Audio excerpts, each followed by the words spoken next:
Genius for life. Coconut smoothies coming at you.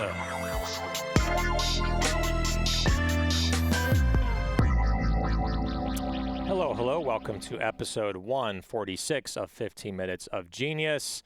Thank you for joining us. And we bring on just really great entrepreneurs, people that are in it for the short haul, but usually the long haul. And this entrepreneur, she is amazing. She's had her company for 10 years, and they're doing better than ever, and they're growing, and they're staying power in what she has done. So before rolling into our guest, just a big plug to Mark Nicholas, Mark N. at ManhattanBeachStudios.net. Normally we can see him, but the camera broke from his studio where he's doing all this. Not studio, but he's doing it from a van down by the river. Literally, he has a van that's all hooked up that controls this entire setup right outside of our studio. So Mark, wherever you are, we hope that you're well. You're about 50 feet away from me, but we can't see you. All right, so make sure to reach out to Mark N. at ManhattanBeachStudios.net for photos, for audio, for video, and also he does podcasts. So he can do all this for you from the comfort of his van. So, all right, just kidding. So our guest, without further ado, is Nicole Cardone. She is the CEO and co-founder of Sorbabes Gourmet Sorbet, which has a nice ring to it. So a little bit about the company and about her. After 8 years of working in the private financial sector as a financial analyst for companies such as JPMorgan and Credit Suisse, First Boston, Nicole is now the CEO and co-founder of the New York-based craft sorbet company, Sorbabes Gourmet Sorbet. Sorbabes is the first to market a craft sorbet with gourmet toppings mixed in, sounds delicious, and also first to market rich whole nut-based sorbets with texture to rival the finest artisanal ice creams. Sorbabes is on a mission to reinvent treats for today's modern consumer with a healthy insight. Nicole, how are you? I'm great. How are you? Doing really good. Thank you for staying up late with us because I can't see the screen on where you're at, but I figure you are in New York, right? I'm actually in Florida right now. In Florida. Okay, cool. So still late. You're 3 hours ahead unless you're on the Panhandle. What city are you in? Because again, I can't see from here. Yes, I'm actually in Sarasota. Okay, right on, right near the Unify warehouse. Yes, that's right. So if they don't receive their product on time, you could actually knock on their door like, where the hell is the product? Do you have it here? So anyway. I personally deliver it. You personally deliver it. Right on. No, I'm kidding. You could. So you don't have time for it though. But Unify is a huge natural distributor for those that don't know. They distribute to Whole Foods and to natural grocers and a lot of other retailers as well. And so they have a major distribution center in Sarasota. So that's why we're joking about it. So for those that don't know. All right. So let's go back to what we were talking about offline right before we went on tape. You told me a little bit about your story about being in the financial district and what you wanted to do there. And then suddenly kind of shifting your life to more about what really made you and makes you happy and fulfilled every single day. So, why don't we go into that? You can say it like it's the first time you've said it, even though I just heard it. But that's why we're entrepreneurs and visionaries. We can make it sound great every single time. So tell us about your story and how you arrived at making sorbet ice cream. Sure. Yeah. So I guess I can't start without mentioning that I was born and raised in Anchorage, Alaska. So for the majority of my life, I always felt like an outsider. And so I wanted to go to New York City and work on Wall Street and make millions of dollars and live a high-powered penthouse kind of life. And that was kind of the idea I had. And then I actually made that happen. And turns out it wasn't as fulfilling as I wanted it to be. I mean, it was full of stress and a lot of work that was not making me feel whole. And when the market crashed in 2008, took a few years, and really the bottom of all the financial markets in New York City kind of fell out, and all the big banks were letting their analysts go. And I think by 2010, 2011, I was kind of looking for work and realizing that it just wasn't what I wanted anymore. And it's interesting because I look back now, and this really coincides with the huge boom of artisanal craft food entrepreneurs in Brooklyn during the sort of 2010, 2012, 13 years where that really started to explode in Brooklyn. And we were one of those brands. I had a co-founder, my partner, I call her my better half. She really represents the more culinary aspects of the business. I do more of the sort of business parts, and she and I came together not as friends initially, but more as an arranged marriage. We kind of joke that we were batch made, and had this fun idea with sorbet and wanted to put it together. We sort of saw that across the board, all the sorbets out there were kind of boring in a way. It's like all these great innovations and artisanal ice creams and frozen yogurts and non-dairy ice creams, but yet sorbet is actually the oldest frozen dessert in history. And it always has kind of remained the same. It was lemon, mango, strawberry, super sweet, very one-dimensional frozen fruit juice. And we just had an opportunity, we thought, in front of us to reinvent that. And so we started with our love of Ben & Jerry's and eating those, chunks with a fork, and saying, how can we apply this to sorbet type products? So we would get really ripe, fresh peaches from the farmer's market, for example. And then we would make a rich sorbet out of it. And then we would fold in chunks of cinnamon cookie streusel. And you would just get this like frozen cobbler experience that was technically a sorbet. And we thought, man, this is really cool. We should test this out and see if people like this. And we started selling at a local farmer's market in Brooklyn. And we, at the time, also were playing around with the idea of, well, if sorbet is made with fruit purees, what if we use nut butter instead of just a fruit puree? So we started making like a pistachio sorbet using pistachio butter. And the texture and consistency was exactly like ice cream, because nuts have so much fat and fiber in them. It gives a real body to the ice cream. So we were making these nut butter sorbets that just completely took everybody by storm. And I feel like that was really the beginning of something special. That's awesome. That's awesome. It's such an amazing story because like your background, your financial background, like 8 years, right? Doing that, like 8 years of your life. I can really relate to that because I was with an insurance company, a top Fortune 200 insurance company for 8 years, And I was more on the sales side. I did do account management. I did also help co-manage part of an office and some people in that office.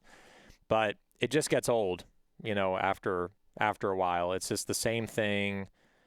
Insurance and financial, like that passion, you can only have so much passion for it before it just becomes very boring and like you don't feel like you're learning and really growing as a human being. And really the best way to grow as a human being is to do something that's extremely challenging, not to have a predictable day every single day, and to venture off and create something out of nothing that you can say, this is something that I created that's in the market that people are enjoying. And there's nothing really more fulfilling than that, which is why usually when I talk to entrepreneurs, they may be stressed out, but they're happy. Like they're very fulfilled and excited about what they do every day. And you definitely have that vibe where you feel good about what you're doing. You have a big smile. And even 10 years later, like you still are as excited about your product as you were when you first created it. So that's your journey. It's a long journey. And what is your goal with Sorbabes, right? Are you looking at, hey, I'd like to continue growing this, become, continue becoming more profitable, more sustainable, and just grow it long term? Or are you eventually wanting to sell the company? Where are you at with the company, being 10 years in? What's your next 5 years look like? Yeah, I think that's just such a critical question that every entrepreneur has to ask themselves is, what do you want? Are you in this to grow it quickly and sell it? Or is this more of a lifestyle decision that you want to work for yourself until it's time to finish working? And for Deborah and me, we decided early on that we wanted to build it to sell it. And quickly, we partnered with the largest ice cream company in the country. Actually, they came to us and offered us a licensing deal where at the end of 4 years, we would have a buyout option. And so we had 4 years to work with the largest ice cream company in the United States, which was very exciting. and had a lot of time to think about that exit and what that would mean for us. And ultimately, we started to realize that if we sold Sorbabes, we would just want to start another company just like it. I mean, I don't know what else I would do with myself. And Deborah is the same. And so we ultimately decided that our passion for being entrepreneurs is really about being creative and creating things and contributing something new to the world and making things that already exist better potentially. And also, I'm really enjoying building teams and having people that are on our team that work with us. It's so collaborative and fun. It doesn't feel like the hierarchy that I remember from banking, where it was like you have a boss and then you have people that are below them. I mean, we really try to work as a team where we hire people that are really smart and we really value everybody's contribution. So I think it's so much more than just meets the eye when you're running a business. And our goal, I think, is to keep growing and maybe adding more product lines. We do have some fun launches coming up for 23, which I can't wait to start talking about, but a little too early. So, yeah. Okay. Yeah, I was going to say, hey, this is not going to air for another month and a half. So maybe by the time it airs, no, but it's 2023. So it's a ways away. So you're working on some innovation, and you currently you just have the main line of sorbets right now?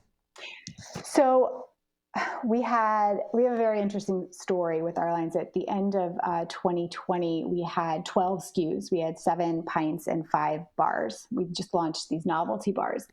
When COVID hit, it was really tough. And that was actually the end of our license agreement with this large conglomerate that we were working with. And so we had to take a big step back and say, if we wanted to continue to run this, and I also have to mention, Deborah and I have never raised money. So we've done everything organically. So we still own 100% of the company. Wow. And we wanted to keep it that way as long as possible. So we decided to scale back.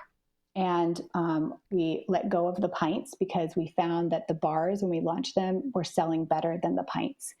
And I think that also has to do with some of the innovation that you come out with. It's amazing. And when you're in farmers markets, you can let people taste it and they can understand it. But when it's on the shelf, it's much harder for a consumer to maybe understand what a pistachio sorbet experience might be. I think a lot of people might not want to risk $9 on a pint if they might not like it, right? So I think that we were facing a little bit of trying to get people to understand what indulgent sorbet was, because I think people still maybe had this idea that it was a palate cleanser. And I think when you have these bars, so our bars that we have now offer a soft sorbet center. So instead of a hard fruit bar, it's kind of icy. It's super soft, but then they're flavor dipped in these creamy, flavorful coatings with crisps. So it's just a super indulgent experience, but really fun to eat with layers of flavor and texture. And the consumers are really, really liking it. And we're seeing our sales just boom. And so that's been really exciting. It's just evolution. Yeah. You figured out what worked, what didn't work. You weren't afraid to cut things, not get too emotionally attached, right, to certain product lines.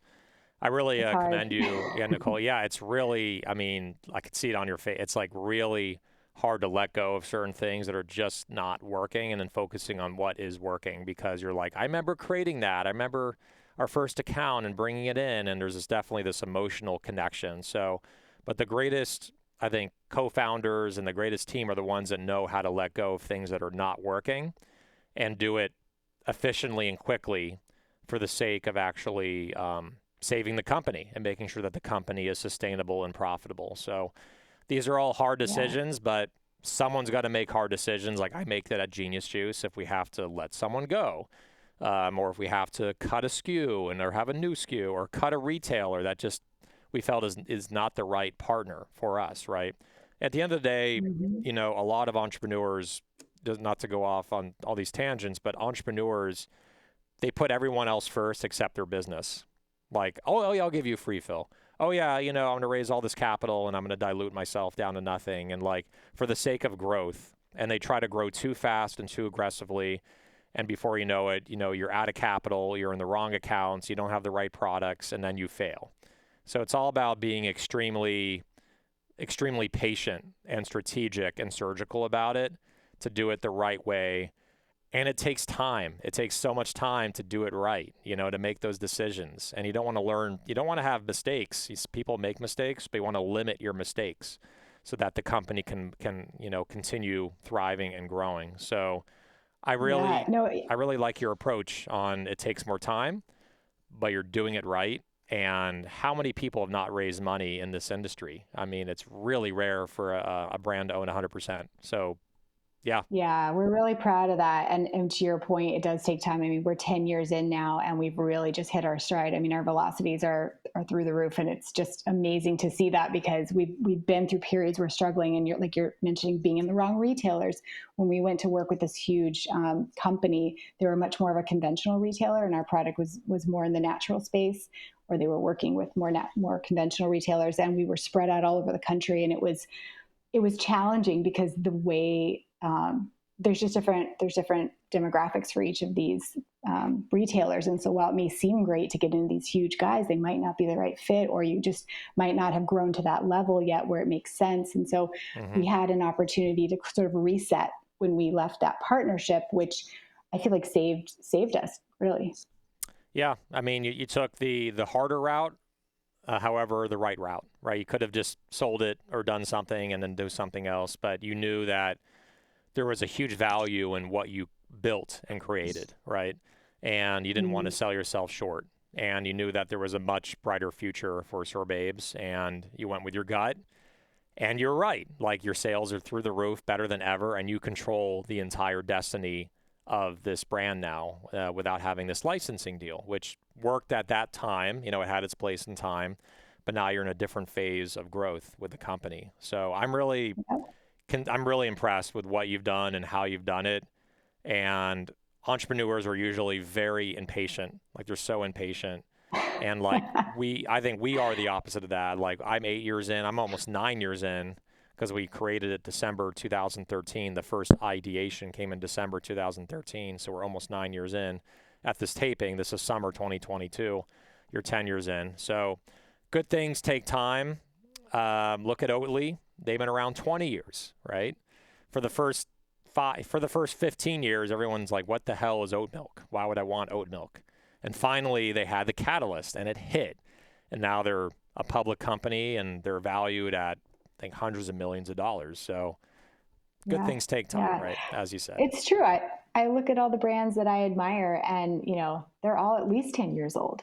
So, it takes time. And they're building companies, right? They're not just building a product. They're building a foundation and a company with people and a brand that has staying power that can be around a long time. And you can also come out with new product lines, right, under your brand, which is what you're going to do in 2023. That's right. So sky is the limit. Or Elon Musk says, space is the limit, basically, or unlimited. Onward and upward. Onward and upward. The rocket, straight up. So cool. All right. Well, let's get into our next segment here, which is called Rapid Fire Questions. Rapid Fire Questions. you're like, No, I love this because I listen to these shows, so I know it. But it's great. Nice. You're like, yep. You already have the questions. You know the questions, right? Already. Of course, I do. You prepped. You're used to being in the finance world. It's all about preparation and doing your homework and studying it beforehand, so you know what's going on. But what if I flipped it and did questions that were not on the script? What if I did that? I'll do my best. Okay. The pressure's on me because I have to think of questions that are not on here that are good questions. So, okay. All right. So, let me think of some. So if you had to travel, let's say it was a 3-hour drive, would you rather go by car or take a 30-minute flight? Maybe by car. Yeah. Got it. I like driving and listening to music or podcasts. Yep, exactly. Like us. All right. Yeah. So, and again, I'm making some of these up on the fly. Are you, do you drink coffee or tea? Ooh, both, but I'm really a coffee person. Got it. That's the limit of what I can do off the cuff. So I'm going to go back to my script because these questions are terrible. Those are good. No, those are good. They're good. Yeah, it's a worthy effort. All right. For music, I actually have another one. Hot weather or cold weather? Oh, well, I'm from Alaska and I live in Florida now, so hot. Hot. Hot weather. Okay, you went from the extreme of cold to the extreme of hot. That's right. Cool. All right. For music, which decade is the best? The 70s, 80s, or 90s? I gotta go with the 70s. I'm like a classic rock girl, so Cool. And what do you do for exercise? yoga. Cool. I expected that. I'm like progressive, fit, yoga. Yep. And also New York and Florida, from New York, Yeah. metro areas. A movie that's such a stereotype, but it's true. Like people in metro areas, they love yoga. They like, there's yoga studios everywhere, right? So You gotta zen out somewhere, got to, yeah. Movie you can watch an unlimited amount of times. Oh my God, it's hard. It's funny. There's so many, but I go back and forth. I would say The Labyrinth. Just like a fun, like classic movie that I'm always excited if it's on. David Bowie, right? Yeah. Yep. Yeah, I remember that movie. It was a weird movie when I first saw it. It's weird. But It is. That's good. what's so cool about it. Yeah. Nice. Love it. Chocolate or vanilla? It's hard, but I'm a chocolate person. Yeah. And then favorite country to travel to? Oh, the Greek islands. Cool. And then favorite Star Wars character? I mean, I got to go with Princess Leia. Cool. She's a sorbabe. she's a sorbet. She's powerful, independent, like just, speaks That's her right. mind. Yeah. Mm-hmm. What is your spirit animal? I'm an eagle. Cool. Me too. I'm big on eagles. Oh, yeah. Yeah. I love the band, the Eagles. Speaking of the 70s, the greatest hits. And like flying high, super keen, but also fierce when you need to be, but also knowing how to go, hold back, and not like just not go for it, just having that, the judgment and flying high. I think I just love eagles. And I don't really see eagles too much. I think they're like in national parks, but I do relate to them in one big way, is that we're both bald. So Well, it's funny that you say that because there's lots of bald eagles obviously in Alaska, but they're also here in Florida, and I see them all the time here, which is really interesting because they're just completely opposite climates. Maybe they're different types of eagles, but bald eagles, they're from here. Yeah, they can adapt. They can adapt. It's funny that they call them bald eagles because like all birds are bald. Like all birds have But they have the white head, because there's other types of eagles, I think, but the bald eagle is a specific type with the white head. Okay, and the white head just looks like they're bald, I guess. That's where they got it from. Yeah, they got a fancy hat on, Yeah, there you go. All right, so that's so funny. And do you like to drive an SUV, a coupe, or a truck? Oh, probably a coupe. And then for food, salty or sweet? Sweet. And then favorite day of the week and why? I mean, I have to go with Friday because I do love working. So I get a little bit of work and then I get to, it's like then half the day or the evening and getting ready to go into the weekend. So that's fun. Cool. And then Uber or Lyft? I got to go with Lyft. Yeah, a lot of people are choosing Lyft now. Like Uber's like not as cool. The press around Uber, some of that stuff, I mean, I don't know how much of it is embellished, but it just, all of the, not so good. All of it. Yeah, I've heard a lot too. And I don't know. I mean, Adam Sandler has a song called My Uber Driver Smells Bad. So that kind of, I've never been in a Lyft car that smelled bad, but Uber, I've been in a lot of cars that smell bad. It's like they live in their car, they eat in their car. I mean, that's like the New York City taxi drivers. You can make the same song about them too, but Exactly. Have you heard the song before? I haven't, but it's like, it's a rough life driving people around all day long. I can only imagine, In the hot weather, especially like New York in the summer, it's brutal. You're melted into the seat. You're like, you can't even get out of the seat. You're melted. So anyway. Yeah, I feel bad for them. It's a tough life. It's tough. But they make a lot of money, like they did at least in New York. I mean, they make over $150,000, $200,000 a year, but it's hard to earn that money. So, I was going to say, I'm sure it's tough, but yep. Yeah, making a living. LeBron James, Michael Jordan, or Kobe Bryant, the greatest of all time? Oh, Kobe. All the way. I gotta go Kobe. Yeah. Terminator 1 or Terminator 2 if you watch Terminator? I would say 1 just because that to me is very classic. Like that was just like, all the good lines came out of that. And it's just sort of, the classic. Exactly. And, I'll Be Back. I think that was on there. And I mean, yeah. Come With Me If You Want to Live, I think was on there as well, from Kyle Reese. And, yeah.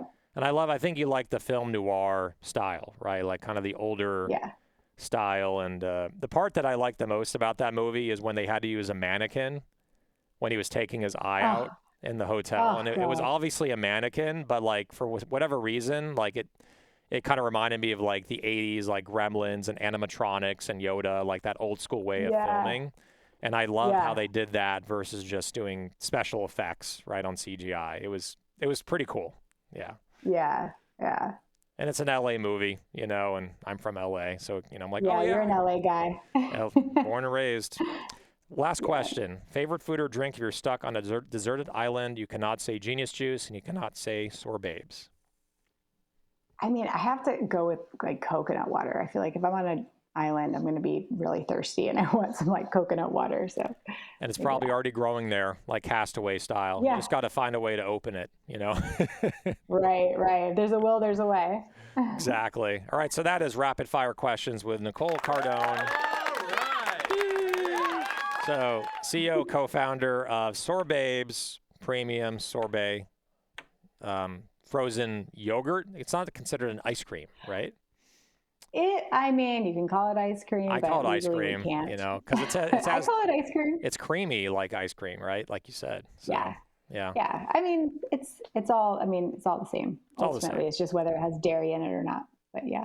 And yours is like non-dairy, basically. It's non-dairy. Yeah, it's plant-based. We were plant-based before that was even really a thing. So, yeah. The OG plant-based, the plant-based babes. Mm-hmm. That could be your. That's right. That's like your tagline. That's the extension. Yeah. The extension line, exactly. That probably could be it. 2023. Heard it here first. All right, so they get royalties. They get royalties. Thank you. I'll do a license. I'll do a licensing deal. No.